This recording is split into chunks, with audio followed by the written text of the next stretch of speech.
क्या हो गया मेरे भाई? जब तेरी मेहनत के बीच में रोड़े आ रहे हैं तो वह छोटी छोटी मुसीबत तो तेरे जीवन में आएंगी मेरे भाई। पर तू मेहनत का लगातार लगा है। ये लोग भी इस मुसीबत में जीवन खतर तैयार है से, पर तू लगातार मेहनत का लगा रहेगा ना तो तू कामयाब जरूर हो जाएगा। कामयाब जरूर हो जाएगा। हेलो दोस्तों, मैं विनोद। विकेश स्टडी में आप सभी का स्वागत है। तो हमने आज से पहले हुमायूं के बारे में पढ़ा था कि 1540 तक हुमायूं का शासनकाल रहता है, उसके बाद सूर्यवंश आ जाता है। तो आज हम उससे आगे सूर्यवंश के बारे में पढ़ेंगे, जब सूर्यवंश की शुरुआत हमारे भारत में होती है। तो हमने बात कर ली थी 1540 में सूर्यवंश की शुरुआत हो जाती है, और इससे पहले 1530 से 1540 तक हुमायूं शासन करता है। हुमायूं भारत पर शासन करता है। इसके बाद हमें सूर्यवंश के बारे में बताना है। तो सबसे पहले आएगा इसमें शेरशाह सूरी के बारे में बताएंगे। तो 1540 में शेरशाह सूरी की शुरुआत होती है। तो सबसे पहले शेरशाह सूरी के बारे में बताएंगे। शेरशाह सूरी का असली नाम, जो मेन नाम था, वो था फरीद खान। फरीद खान शेरशाह सूरी का ओरिजिनल नाम था, जो फरीद खान था। इसे शेरशाह सूरी शेरशाह सूरी 1539 में चौसा का युद्ध हुआ था, जो हुमायूं के साथ हुआ था, जिसमें शेरशाह सूरी जीता था। उस युद्ध के बाद इसे शेरशाह सूरी के नाम से जाना जाने लगा। इससे पहले से फरीद खान के नाम से जाना जाता था। तो 1539 में चौसा का युद्ध हुआ था, उसमें इसे शेरशाह सूरी के नाम से जाना जाता था। शेरशाह सूरी पहला व्यक्ति था, यह वह व्यक्ति था जिसने भारत में रुपये का ऑरिजिन किया था। तो आज के समय में भारत में रुपया चलता है। रुपया जो आज के समय में भारत में जो करेंसी चलती है, उस करेंसी का सबसे पहले ओरिजिन शेरशाह सूरी के समय पर हुआ था। इसी ने भारत में रुपया चलाया था। शेरशाह सूरी की जो कब्र है, जो टॉम्ब है, वो सासाराम में है।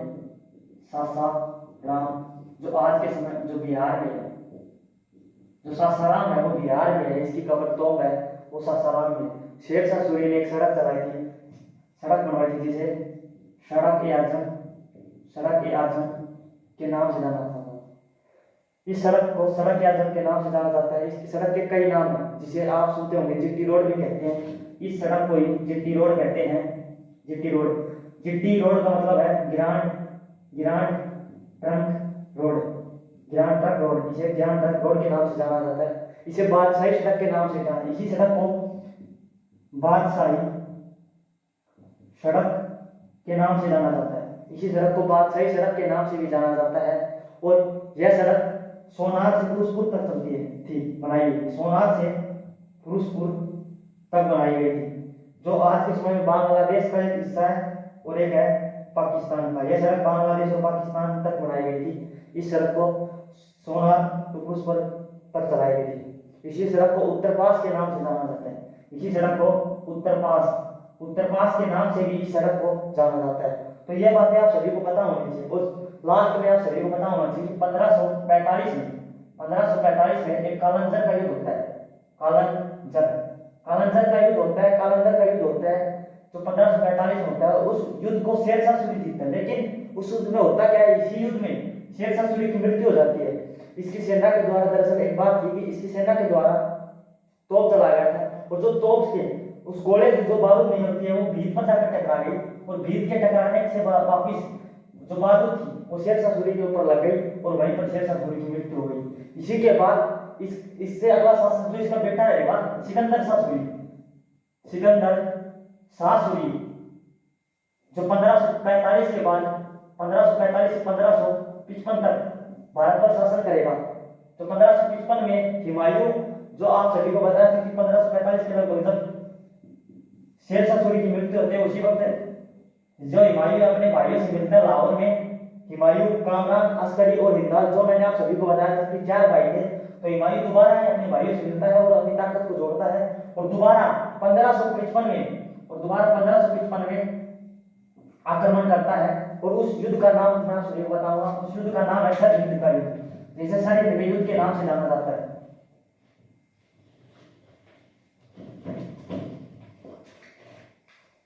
सिकंदर शाह सूरी जो 1555 में सारी इनका युद्ध होता है, वो हुमायूं और शेर सिकंदर शाह सूरी के बीच में होता है, जिसमें सिकंदर शाह सूरी को मार दिया जाता है और हुमायूं जीत जाता है इस युद्ध को। और फिर से मुगल शासन शुरू हो जाता है। जहां से मुगल शासन शुरू हो जाता है और 1556 में हुमायूं की मृत्यु हो जाती है। हुमायूं की मृत्यु हो जाती है क्योंकि यह बूढ़ा हो चुका था उस समय, इसलिए इन्होंने दुख धंधे झेले थे कि 1530 से लेकर 1555 तक। जब कभी तो ये शाहतमस के दरबार में रहा था, इसका बेटा था अकबर, तो इसने दुख धंधे झेले थे, तो 1556 में इसकी मृत्यु हो जाती है। इसके बाद इसका बेटा आएगा अकबर। इस अकबर का नाम आप सभी को पता होगा, जलाल रखा गया था। यह नाम जलाल रखा गया था इसका जब हुमायूं अपनी पत्नी को लेकर हमीदा बानो को लेकर आया था, जब रास्ते में इस बच्चे का जन्म हुआ था, वहां पर इसका नाम जलाल रख दिया था, जो आगे जाकर अकबर के नाम से जाना जाएगा। तो 1556 में अकबर गद्दी पर बैठता है। दरअसल बात यह होती है कि अकबर उस समय लगभग 13 से 14 वर्ष की आयु का था। 13 से 14 वर्ष की आयु थी अकबर की। 13 वर्ष 4 महीने का था जब इसके पिता हुमायूं की मृत्यु हो जाती है।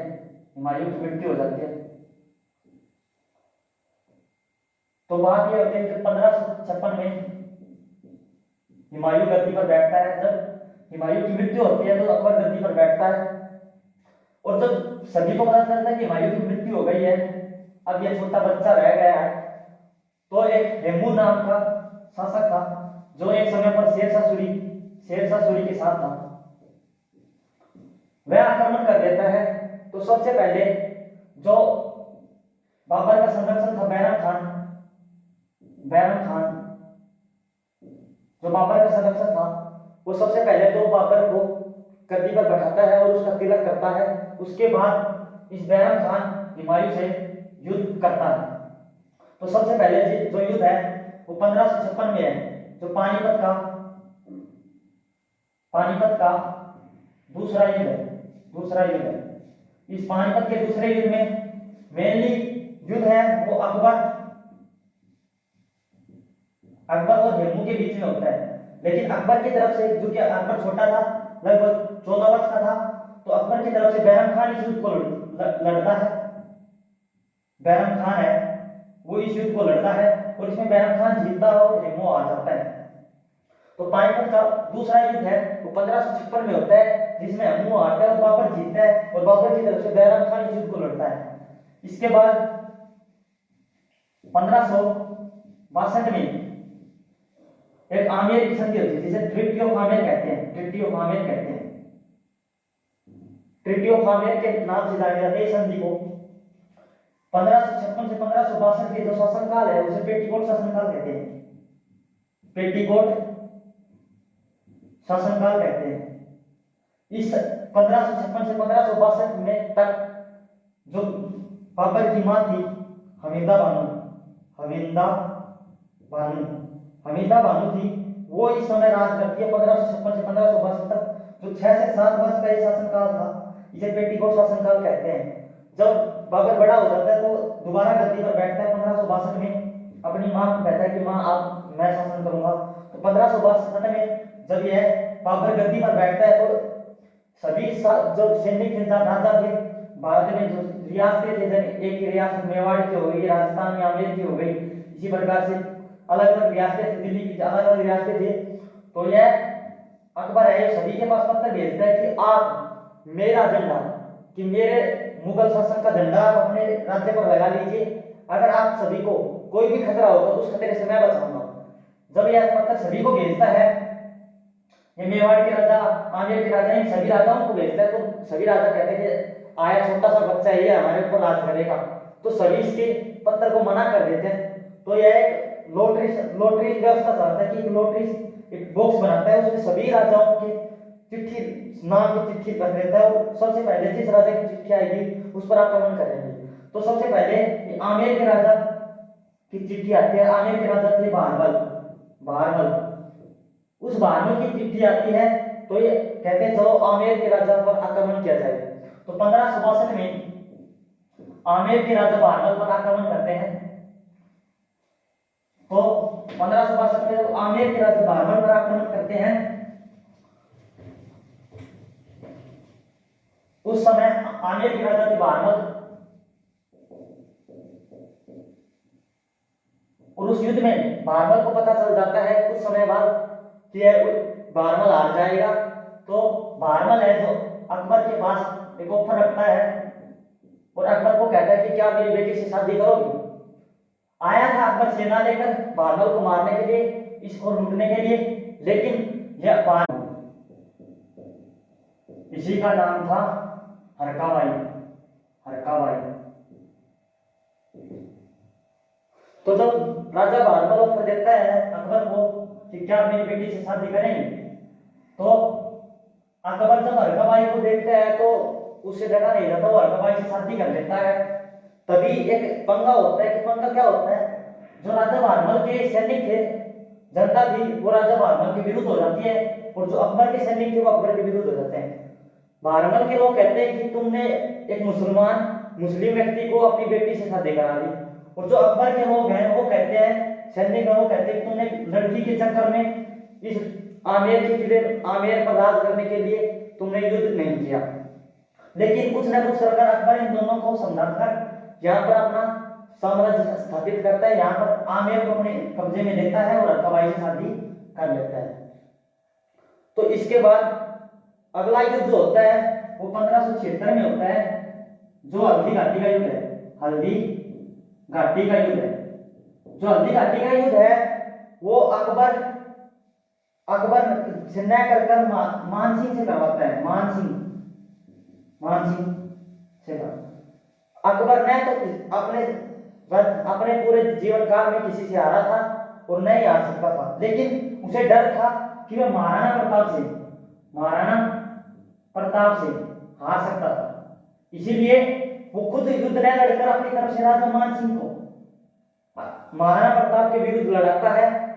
दरअसल मान सिंह अपने महाराणा प्रताप को अपना गुरु मानता था, अपना भगवान मानता था, लेकिन ये मान सिंह है जो हरकाबाई है उसका भतीजा है। हरकाबाई का भतीजा मान सिंह है, और जो मान सिंह है वो अपना गुरु, अपना भगवान, सब कुछ इष्ट देवता महाराणा प्रताप को मानता है। तो यह मान सिंह दुविधा में पड़ता है और हरकाबाई के पास जाता है और कहता है बुआ जी, महाराणा प्रताप को मैं अपना भगवान मानता हूँ, अपना देवता मानता हूँ, सब कुछ महाराणा प्रताप को मानता हूँ, और आप कह रहे हो कि मैं महाराणा प्रताप के विरुद्ध युद्ध करूं। तब हरकाबाई कहती है, जिस प्रकार से श्री कृष्ण अर्जुन को कहते हैं महाभारत में, उसी प्रकार हरकाबाई कहती है कि तुम अपना कर्म करो, उसका फल तुम्हें मिलेगा। धर्म, तुम्हारा कर्म ही धर्म है, इसीलिए तुम मान सिंह के विरुद्ध युद्ध करो अकबर की तरफ से। समझाने के बाद हरकाबाई के द्वारा जब मान सिंह महाराणा प्रताप से युद्ध करता है और इसमें मान सिंह जीत जाता है। तो हल्दी घाटी का युद्ध 1576 में होता है, इसमें अकबर जीतता है अकबर की तरफ से, लेकिन मान सिंह युद्ध करता है। उसके बाद जो अंतिम युद्ध है 1601 में होता है, जो आसिरगढ़ का युद्ध है।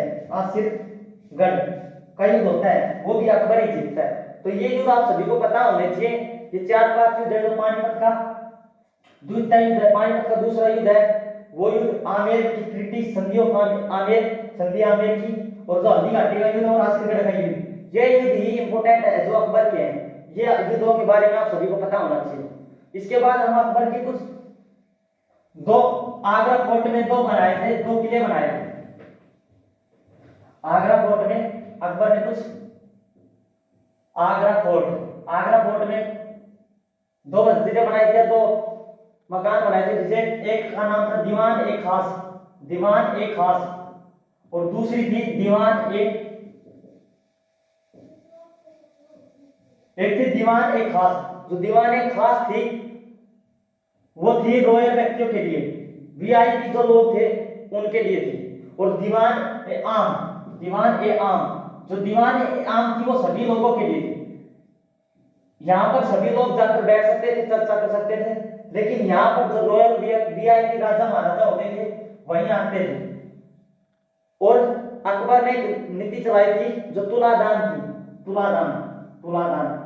अकबर ने यह तुलादान यह थी एक प्रकार से, इसका मतलब यह था कि जब भी अकबर कोई युद्ध जीत कर आता था, जैसे पानीपत का प्रथम दूसरा युद्ध था, जब अकबर जीत के आया तो उसने क्या किया था, मान लीजिए अकबर का वजन है 70 किलो, अकबर का वजन 70 किलो है, तो एक ताकरी तरफ जो मैं अकबर बैठ जाता था, दूसरी तरफ उसके वजन के बराबर 70 किलो सोना जो गरीबों में बांट देता था, पुअर पीपल यानी गरीब लोगों में अकबर है जो अपने वजन के बराबर सोना तोलकर गरीब लोगों में बांट देता था। तुलादान नीति अकबर ने चलाई थी, इस बात का सभी को पता होना चाहिए।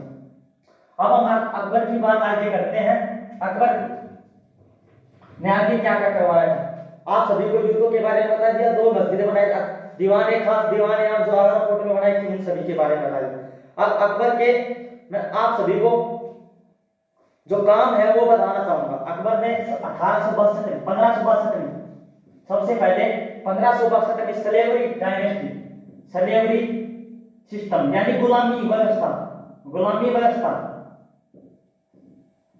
व्यवस्था को अकबर ने खत्म कर दिया। गुलामी व्यवस्था होती क्या है, जब भी कोई यानी युद्ध है, युद्ध में आदमी जाते हैं, लोग जाते हैं, जब ये लोग मारे जाते हैं, मनुष्य मारा जाता है, तो उसकी पत्नी होती है, उनको बंधक बना दिया जाता था। उसी गुलामी व्यवस्था को अकबर ने समाप्त किया था 1562 में। इसके बाद दूसरा है जो अकबर ने 1563 में तीर्थ यात्री कर पिलग्रिम टैक्स।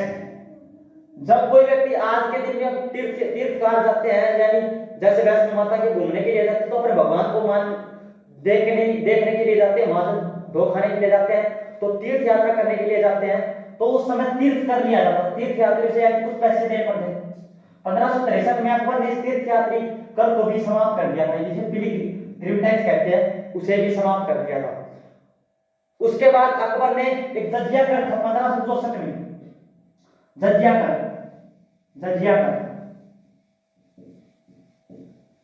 कर क्या था, यह नॉन मुस्लिम लोगों पर लिया जाता था, यानी हिंदू लोगों पर लिया जाता था। कोई सिख धर्म के थे ना, जो मुस्लिम नहीं थे, उन लोगों पर यह टैक्स लिया जाता था। और यह टैक्स आप सभी को मैंने पहली वीडियो थी, मेरी जो सबसे पहली वीडियो आई थी, जो मोहम्मद बिन कासिम है, मोहम्मद बिन कासिम है, जो राजा दाहिरे को मारते 712 ईस्वी में, 712 में जब सिंध के राजा दाहिर सेन थे, उनको मारता है मोहम्मद बिन कासिम। उसने सबसे पहले जजिया कर लगाया था। इस जजिया कर को समाप्त करता है, बंद करता है 1564 में अकबर।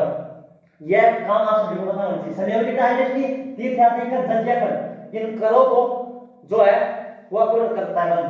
और उसके बाद आता है फतेहपुर सीकरी का निर्माण भी अकबर के द्वारा किया जाता है। और इबादत खाना जो 1575 में बनाया गया था, इबादत खाना। इसमें यह इबादत खाना क्या था, इसमें सभी धर्मों के लोग आकर वहां पर नमाज पढ़ सकते थे, पूजा कर सकते थे देवताओं की। इसे पार्लियामेंट ऑफ रिलीजन यानी धर्म की संसद भी कहा जाता था इसी इबादत खाना को, जो 1575 में अकबर के द्वारा बनाई गई थी। अकबर ने एक दीन ए इलाही धर्म को चलाया था। दीन ए इलाही एक धर्म है जो सभी धर्मों के लोग इसे अपना सकते थे, इस धर्म को अपनाया था। लेकिन इसमें हुआ क्या कि कोई भी धर्म के लोग इस धर्म को अपनाने के लिए तैयार नहीं थे, लेकिन ओनली अकेला एक बंदा था जो बीरबल था, वो इस धर्म को अपनाता है। अकबर ने लास्ट में एक मनसबदारी सिस्टम चलाया था, मनसबदारी सिस्टम। इस सिस्टम का मतलब क्या था, इसमें क्या था, जब अकबर का शासनकाल था उसमें महंगाई बढ़ चुकी थी, तो अकबर अपने फाइनेंस मिनिस्टर यानी टोडरमल से कहता है, टोडरमल के कहने पर चलाया था। उस टोडरमल को कहता है कि यार इतनी महंगाई क्यों बढ़ रही है। जो टोडरमल कहता है कि महाराज महंगाई इसलिए बढ़ रही है कि पहले के समय में अनाज है वो 5 पैसे आता था, लेकिन आज वो 1 रुपया हो गया। तो अनाज तो महंगा हो गया, लेकिन पहले जो सैनिक थे, जो काम करने वाले लोग थे, उन्हें 5 रुपए मिलते थे, लेकिन आज भी उन्हें 5 रुपए मिलते हैं, तो उनके वेतन नहीं बढ़ाया गया।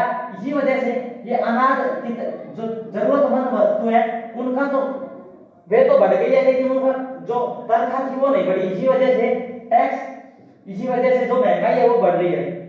तब अकबर मनसबदारी यानी मन से देने वाला सम्मान, जो मन से दिया जाए वो सम्मान, तो अकबर ने ये मनसबदारी चलाया। इस मनसबदारी में ये था कि अगर कोई व्यक्ति अच्छा काम करेगा तो उसे पुरस्कार दिया जाएगा अपने मन के द्वारा, अकबर के द्वारा।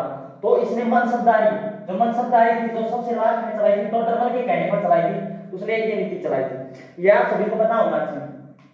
तो इसके आगे हम अकबर के कुछ नौरत्न है, उन सभी के बारे में बात करेंगे। तो यहाँ तक आप सभी को पता चल गया। अगर कुछ दिक्कत आती है तो कमेंट बॉक्स में कमेंट कर दें, मैं आप सभी को बता दूंगा। अगर किसी को दिक्कत नहीं है तो मैं आगे चलूं अकबर के नौरत्न के बारे में। आप सभी को समझ में आ रहा है यहाँ तक? अगर आ रहा है तो मैं आगे चलूं। कमेंट में आप लिख सकते हैं कुछ अगर आप सभी को समझ में नहीं आ रहा। ठीक है, तो मैं आगे चलता हूं। अकबर के नौरत्न थे, नौरत्नों के बारे में आप सभी को पता होना चाहिए। सबसे पहले अकबर का एक है बीरबल। जो बीरबल है वो अकबर का सलाहकार था। बीरबल वही है जिसने दीन इलाही धर्म को अपनाया। इसके बाद दूसरे टोडरमल है जो वित्त मंत्री, आज के समय पर जो निर्मला सीतारमण है फाइनेंस मिनिस्टर, उसी प्रकार से ये भी फाइनेंस मिनिस्टर अकबर का था उस समय पर। तीसरा जो रत्न है वो है मान सिंह वही है जिसने हल्दी घाटी के युद्ध में महाराणा प्रताप को हराया था, और यह अकबर का चीफ मिनिस्टर था, चीफ कमांडर। यह अकबर का चीफ कमांडर था जिसने महाराणा प्रताप को हल्दी घाटी के युद्ध में 1576 में हल्दी घाटी के युद्ध में हराया था, और यह हरकाबाई का भतीजा था। चौथा है, पहला है बीरबल, दूसरा है टोडरमल, तीसरा मान सिंह, और चौथा तानसेन। यह अकबर का म्यूजिशियन था यानी संगीतकार था, संगीतकार। वो जो तानसेन है वो संगीतकार था अकबर का। इसका एक नाम है जो असली नाम इसे रामतनु पंडित के नाम से जाना जाता है, तानसेन को। अगर आपसे पूछ लिया जाए बीरबल का क्या नाम था, बीरबल का असली नाम था वो था महेश दास। तो पहला था बीरबल जो सलाहकार था, दूसरा था टोडरमल जो फाइनेंस मिनिस्टर था अकबर का, तीसरा था मान सिंह जो चीफ कमांडर था, और चौथा था तानसेन, और पांचवा था अबुल फजल, और छठा था फैजी। अबुल फजल और फैजी दो भाई थे, ये दोनों पोइटर थे। अकबर के दरबार में ये दोनों पोइटर थे, और ये दोनों वही हैं जिसने आईनी ए अकबरी और अकबरनामा जो पर्शियन लैंग्वेज में आईनी अकबरी और अकबरनामा को लिखा था। ये दोनों भाई अबुल फजल और फैजी, ये जो पोइटर थे जो अकबर के दरबार में रहते थे, ये दोनों रत्न में से ही दो ये। इसके बाद था मुल्ला दो पियाजा।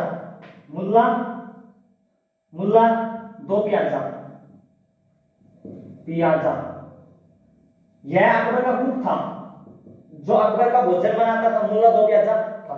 तो अकबर ने एक बार इससे पूछा था कि आप हमेशा रोटी खाते हैं तो 2 प्याज क्यों लेते हैं? जब ये कहता है मुझे अच्छा लगता है, अकबर कहते हैं आपको 3 क्यों अच्छी नहीं लगती? ये कहता है मुझे 2 ही प्याज खाना अच्छी लगती है। तो इसी वजह से अकबर ने इसका नाम मुल्ला दो प्याजा रख दिया था। इसी के बाद एक अगला है जो भगवान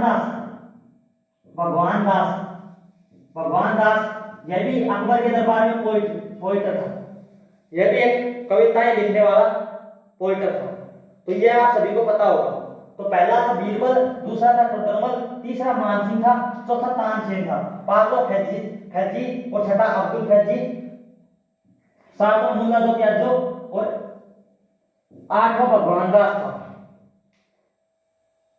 ये आप सभी को पता होगा। एक और था जो भी पोइटर था, जो अब्दुल रहीम खाने का, अब्दुल अब्दुल रहीम खाने का, अब्दुल रहीम था, यह भी एक पोइटर था। यह व्यक्ति था जिसने, जो सबसे पहले बाबर आया था, जो बाबर को पर्शियन लैंग्वेज, बाबरी, तुजक, बाबरी थी ना, तो बाबरनामा थी, उसको पर्शियन लैंग्वेज में लिखा था। पर्शियन लैंग्वेज में जो तुर्क बाबरनामा था वो तुर्क भाषा में लिखा गया था, लेकिन इसने पर्शियन लैंग्वेज में तुझके ए बाबरी को, तुझके ए बाबरी के नाम से बाबरनामा को पर्शियन लैंग्वेज में लिखा था, वह व्यक्ति था। तो पहला था बीरबल था जो सलाहकार था, दूसरा था टोडरमल जो फाइनेंस मिनिस्टर था, तीसरा था मान सिंह जो चीफ कमांडर था, चौथा था तानसेन जो संगीतकार था, और पांचवा था अब्दुल फजल, और छठा था फैजी जो पोइटकार थे, जिन्होंने अकबर दीन ए अकबरी और अकबरनामा को पर्शियन लैंग्वेज में लिखा था, और सातवां मुल्ला दो था जो कुक था, भोजनकार थे।